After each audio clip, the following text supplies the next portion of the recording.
नमस्कार साथियों, online study with RJ में आप सभी का स्वागत है। बहुत दिनों से सोच रहा था कि यूट्यूब पर आप लोगों के लिए कुछ वीडियो लाई जाए, लेकिन बहुत समय बाद सोचने के बाद आखिरकार मैं शुरुआत कर रहा हूँ। ये मेरी पहली वीडियो है और इस वीडियो में मैं उतना बेहतरीन नहीं कर पा रहा हूँ।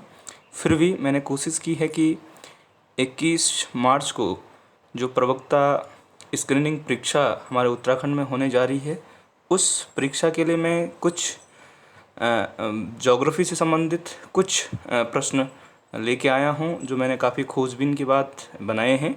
मुझे उम्मीद है कि ये प्रश्न आपकी काफ़ी हेल्प करेंगे। अब शुरू करते हैं।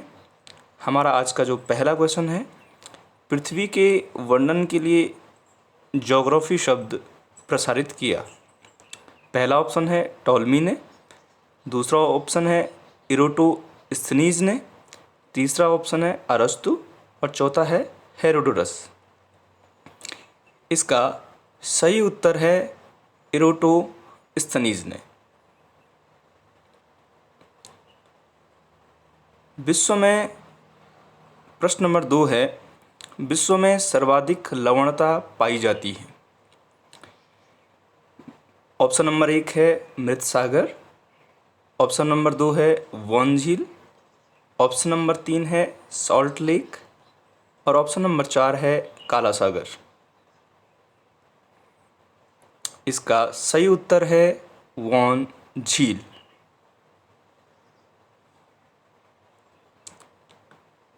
क्वेश्चन नंबर 3 है,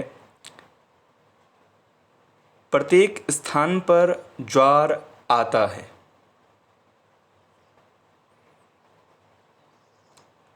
ऑप्शन नंबर ए है 12 घंटे 30 मिनट बाद, ऑप्शन नंबर बी है 12 घंटे 20 मिनट बाद, ऑप्शन नंबर सी है 12 घंटे बाद और ऑप्शन नंबर डी है 12 घंटे 26 मिनट बाद। इसका सही उत्तर है 12 घंटे 26 मिनट बाद। क्वेश्चन नंबर 4 है, निम्नलिखित में से कौन सी ठंडी जलधारा है। फॉकलैंड जलधारा, ऑप्शन नंबर बी है मोजाम्बिक धारा, ऑप्शन नंबर सी है gulf stream, option number D है ब्राज़ील धारा।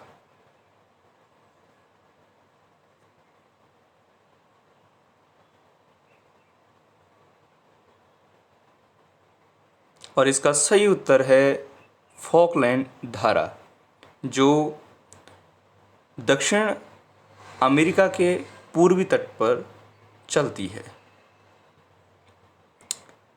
अगला क्वेश्चन है, समुद्री जल में पाए जाने वाले लवणों में सर्वाधिक मात्रा किसकी होती है।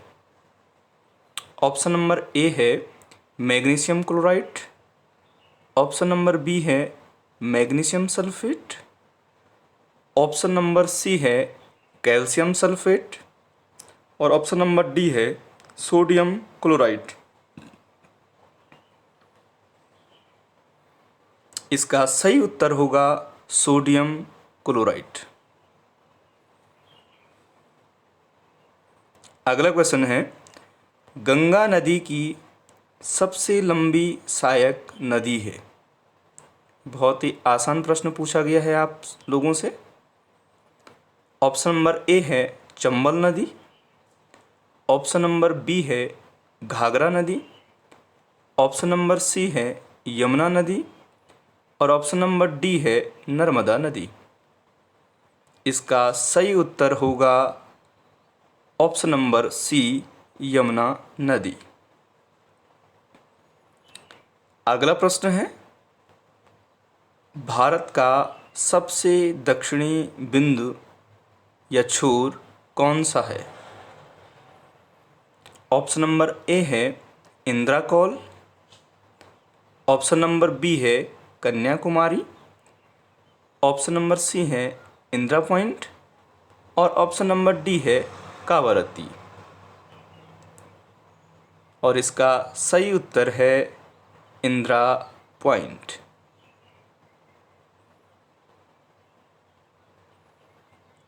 अगला प्रश्न है, दुर्गापुर इस्पात संयंत्र किस राज्य में स्थित है?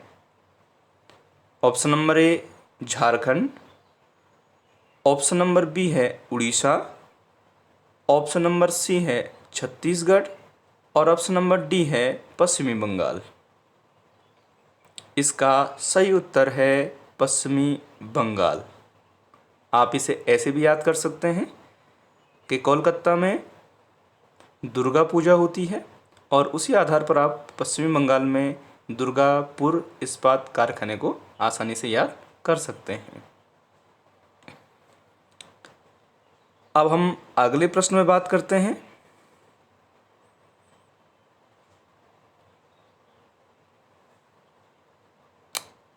प्रश्न नंबर 8 है, रावत भाटा परमाणु बिजली घर या बिजली संयंत्र किस राज्य में स्थित है? ऑप्शन नंबर ए है गुजरात, ऑप्शन नंबर बी है राजस्थान, ऑप्शन नंबर सी है महाराष्ट्र और ऑप्शन नंबर डी है तमिलनाडु।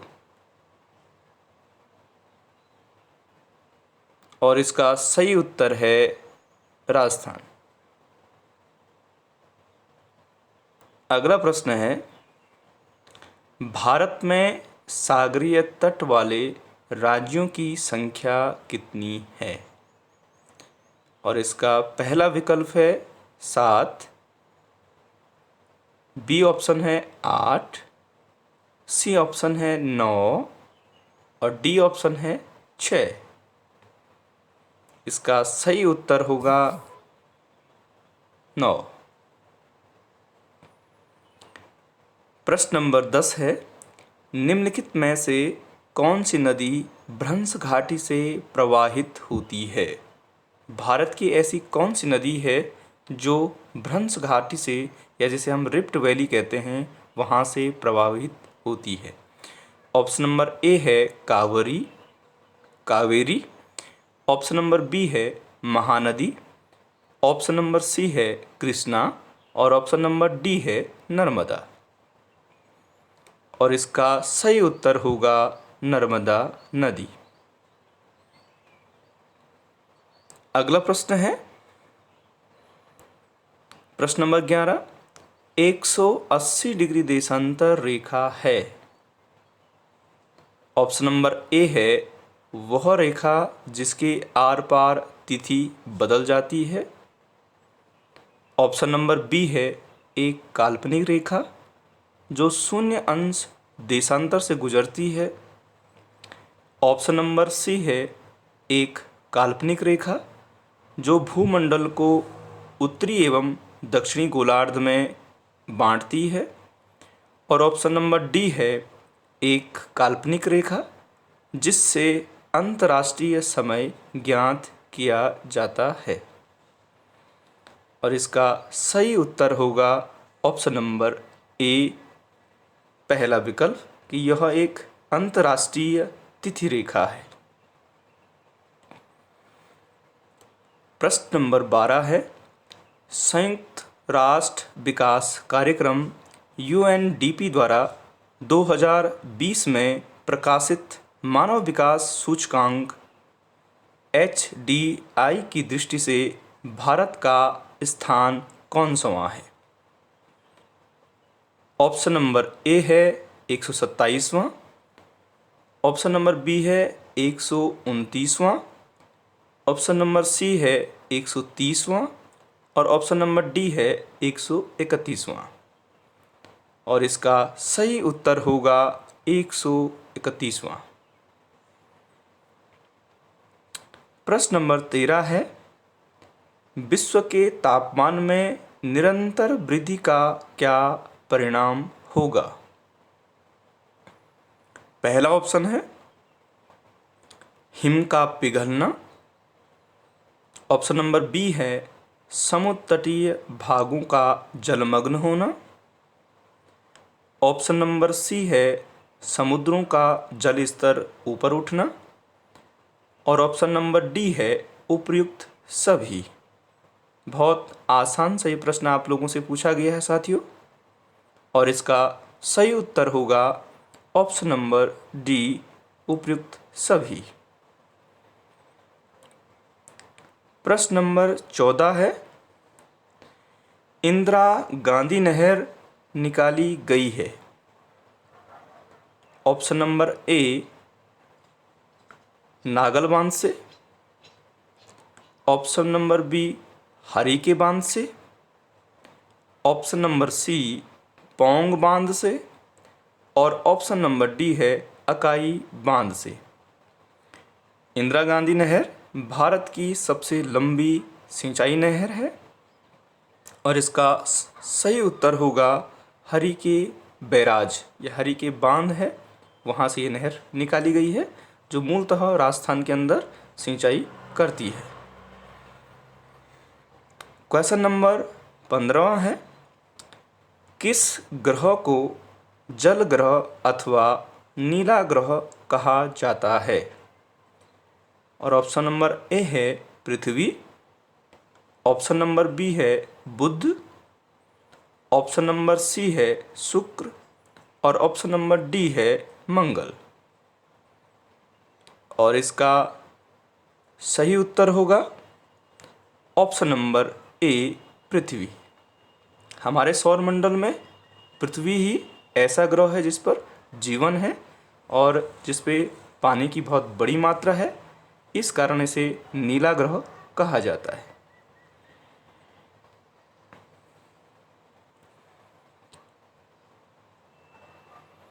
साथियों, अब अगला प्रश्न है प्रश्न नंबर 16, भारत की सबसे उपजाऊ मृदा है। ऑप्शन नंबर ए है लाल मृदा, ऑप्शन नंबर बी है काली मृदा, और ऑप्शन नंबर सी है जलोढ़ मृदा, और ऑप्शन नंबर डी है लेटराइट मृदा। और इसका सही उत्तर होगा जलोढ़ मृदा। ये भारत की सबसे उपजाऊ मिट्टी है और जिसका निर्माण नदियों के द्वारा लाई गई मिट्टी से होता है, जिसे हम कांप मिट्टी भी कहते हैं। अब क्वेश्चन नंबर 17वां है, किस वायुदाब पट्टी को घोड़े के अक्षांश के नाम से जाना जाता है। ऑप्शन नंबर ए है ध्रुवीय उच्च वायुदाब, ऑप्शन नंबर बी है उपध्रुवीय निम्न वायुदाब, ऑप्शन नंबर सी है विषुवतरेखीय निम्न दाब, और ऑप्शन नंबर डी है उपोष्ण उच्च दाब। और इसका सही उत्तर होगा ऑप्शन नंबर डी, उपोष्ण उच्च दाब। साथियों, घोड़े के अक्षांश उन क्षेत्रों को कहा गया है जहां प्राचीन समय में समुद्री व्यापार होता था और जहाज़ों पर घोड़ों को लाद दिया जाता था। और इन क्षेत्रों में जब वायुदाब बढ़ता था तो जहाज़ डूबने शुरू होते थे उन क्षेत्रों में। इस कारण वो यात्री जहाज़ों से अपने घोड़ों को समुद्र में फेंक दिया करते थे और वो घोड़े तैरते हुए चलते थे, और कुछ टाइम बाद जब वो उन अक्षांशों से बाहर निकल जाते थे जहाँ पर उच्च वायुदाब के क्षेत्र हैं, और फिर उन घोड़ों को वो अपने जहाज़ों में लाद दिया करते थे। तो वहाँ पर उच्च वायुदाब होता है, अधिक वायुदाब पड़ता है, इस कारण इन अक्षांशों को हम घोड़े के अक्षांश कहते हैं।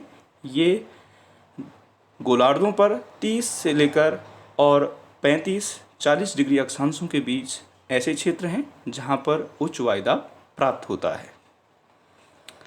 प्रश्न नंबर 18 पे हम बात करते हैं, अंडमान द्वीप की सबसे ऊंची पहाड़ी है। ऑप्शन नंबर ए है अनाईमुड़ी, ऑप्शन नंबर बी है दूधा बेटा, ऑप्शन नंबर सी है महेंद्रगिरी और ऑप्शन नंबर डी है सैडल पीक। और साथियों इसका सही उत्तर है सैडल पीक। प्रश्न नंबर 19 है, अंडे की टोकरी की स्थलाकृति निम्न में से किसे कहते हैं?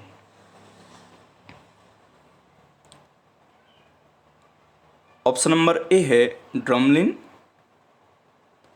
ऑप्शन नंबर बी है एस्कर, ऑप्शन नंबर सी है जलज गर्तिका और ऑप्शन नंबर डी है विस्थापित गोलार्ध। और इसका सही उत्तर होगा ऑप्शन नंबर ए ड्रमलिन। साथियों, अंडे की टोकरी की स्थलाकृति हिमोट द्वारा निर्मित होती है। जिन इलाकों में ग्लेशियर हैं उन इलाकों में ये स्थलाकृति देखी जाती है और वहाँ पे ये छोटे छोटे टोकरी नुमा आकृति दिखती है, जिसे दूर से देखने पर ऐसा लगते हैं कि शायद बहुत सारे अंडे किसी टोकरी में रखे गए हैं।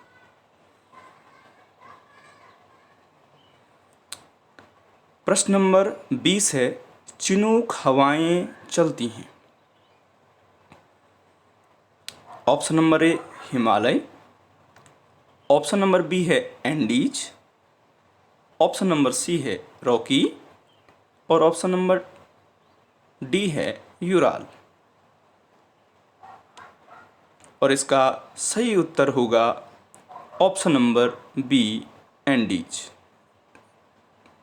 सॉरी साथियों, इसका सही उत्तर होगा ऑप्शन नंबर सी रॉकी।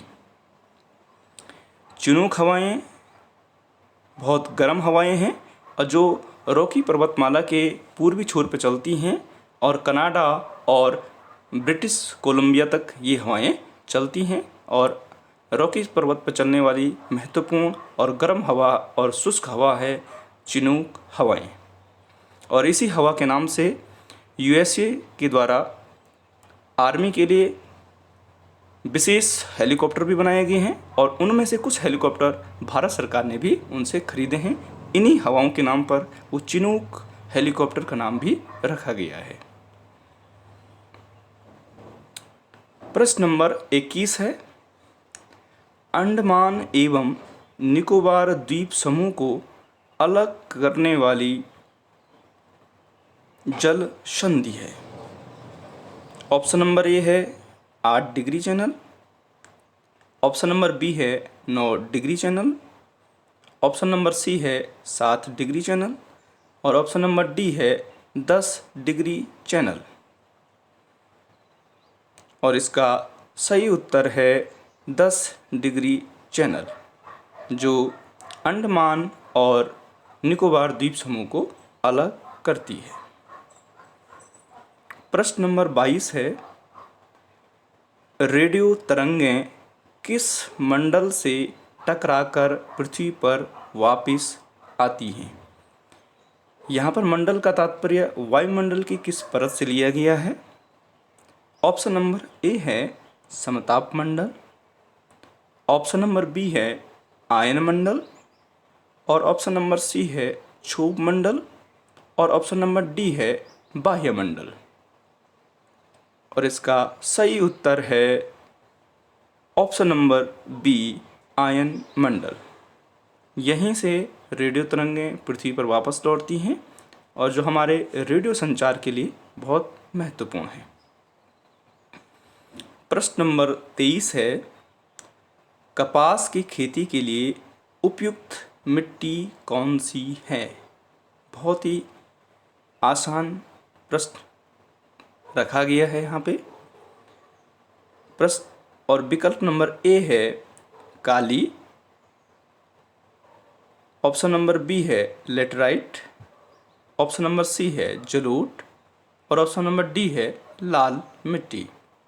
और इसका सही उत्तर है ऑप्शन नंबर ए काली मिट्टी। प्रश्न नंबर 24 है, भारत की सबसे बड़ी खारे पानी की झील कौन सी है? पहला विकल्प है डल झील, बी ऑप्शन है सांबर झील, सी ऑप्शन है बूलर झील और डी ऑप्शन है चिल्का झील। और इसका सही उत्तर है चिल्का झील।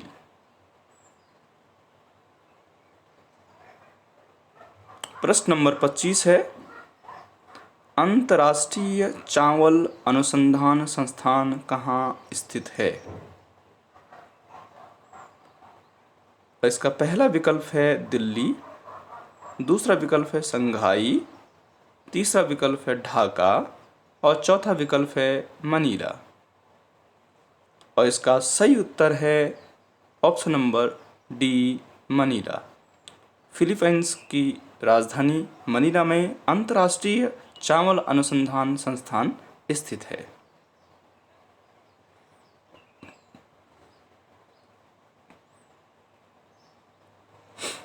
साथियों, अगला प्रश्न है, सौर मंडल का सबसे गर्म ग्रह कौन सा है? ऑप्शन नंबर ए है पृथ्वी, ऑप्शन नंबर बी है बुध, ऑप्शन नंबर सी है शुक्र और ऑप्शन नंबर डी है मंगल। और इसका सही उत्तर है ऑप्शन नंबर सी, शुक्र। सौरमंडल का सबसे गर्म ग्रह है शुक्र, जबकि सौरमंडल का सबसे नज़दीकी ग्रह है बुध। प्रश्न नंबर 27 है, कान्हा नेशनल पार्क स्थित है? ऑप्शन नंबर ए है Madhya Pradesh, option number B है राजस्थान, ऑप्शन नंबर सी है झारखंड, ऑप्शन नंबर डी है पश्चिमी बंगाल। और इसका सही उत्तर होगा मध्य प्रदेश। प्रश्न नंबर 28 है, भारत में सर्वाधिक चाय उत्पादक राज्य है? ऑप्शन नंबर ए है उत्तराखंड, ऑप्शन नंबर बी है तमिलनाडु, ऑप्शन नंबर सी है असम और ऑप्शन नंबर डी है पश्चिमी बंगाल। और इसका सही उत्तर है ऑप्शन नंबर सी, असम।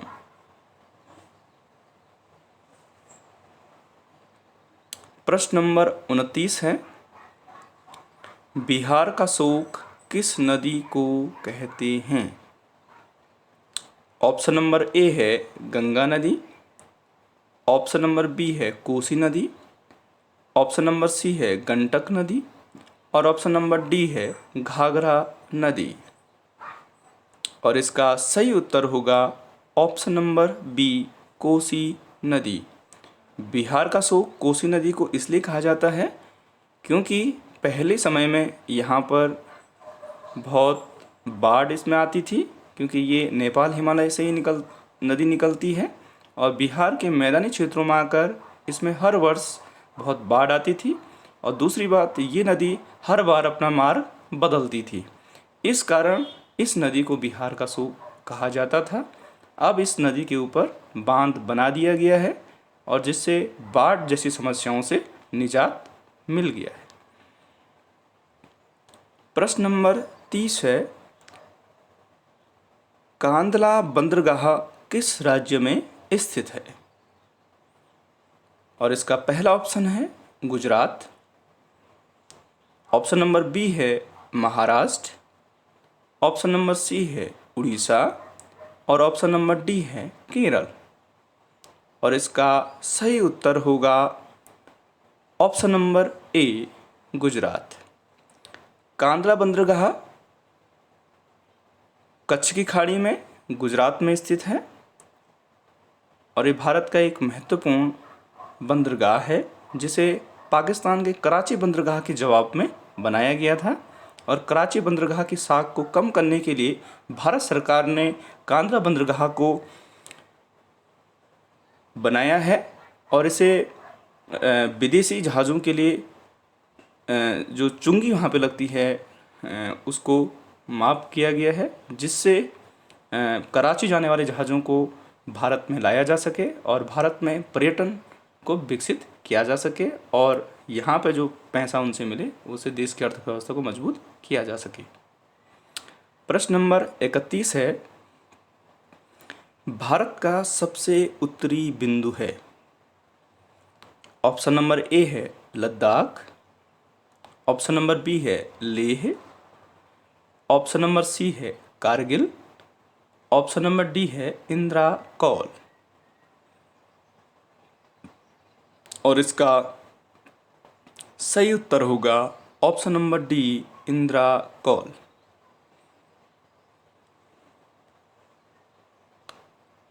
आप लोग साथियों इसमें कंफ्यूज मत कीजिएगा, एक इंदिरा कौल है और एक इंदिरा पॉइंट है। इंदिरा पॉइंट भारत का सबसे दक्षिणी बिंदु है जो कार निकोबार द्वीप समूह में स्थित है, और इंदिरा कौल जम्मू कश्मीर राज्य के अंदर आता है, सबसे उत्तरी छोर पर है। अब भारत का सबसे उत्तरी बिंदु इंदिरा कौल है। प्रश्न नंबर 32 है, गंगा नदी को बांग्लादेश में किस नाम से पुकारा जाता है? पहला ऑप्शन है रामगंगा, दूसरा ऑप्शन है पद्मा, तीसरा ऑप्शन है जमुना और चौथा ऑप्शन है बाराकार। और इसका सही उत्तर होगा option number B Padma. Ganga नदी को बांग्लादेश में पद्मा के नाम से जाना जाता है और जमुना के नाम से ब्रह्मपुत्र नदी को जाना जाता है, जबकि बाराकार एक नदी है जो बाद में